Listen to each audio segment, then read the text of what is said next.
All right, we are going to learn about the observable structures of the crayfish. The structures are parts of an animal that you can see, such as walking legs, eyes, and ears, etc. The first thing you need to know is that a crayfish belongs to a class of animals called crustaceans. Crustaceans are aquatic, meaning they live in the water. The first part of the crayfish are its antennas. The antennas are located right above the eyes on the crayfish, right here and right here, and they use their antenna to feel.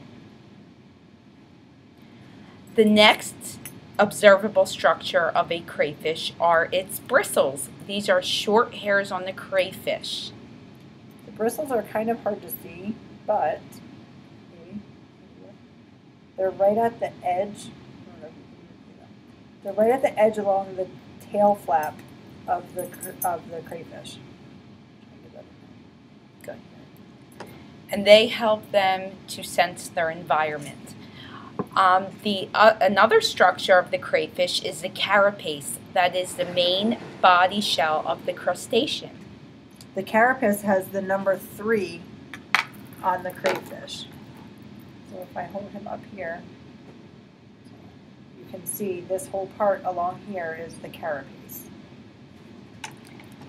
Another feature of the crayfish are its swimmerets. These are small leg-like structures underneath the tail, and the swimmerets are longer in females. The purpose of the swimmerets are to hold crayfish eggs. Okay, the swimmerets are right along here on the tail, and these two swimmerets that are right here are actually the ones that are covering the egg pore where you would find the eggs in the female. That's the way that you can tell the male and the female apart, is through their egg pore. Females have egg pores, males do not. Another feature of the crayfish are its pincers. These are excuse me, big jointed leg-like structures in front of the crayfish that help it to gather its food. You can see as he's waving this is a female. She is waving her pincer, and these pincers are what she grips with.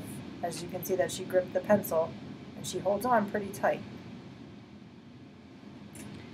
Another feature of a crayfish are its walking legs.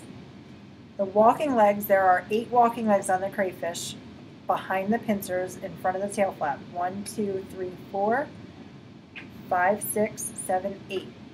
They are responsible for helping the crayfish move about in the water as well as on dry surfaces. And lastly, we have the eyes of a crayfish. The eyes are found on the top above the carapace, right here and here, in between the carapace and the antenna.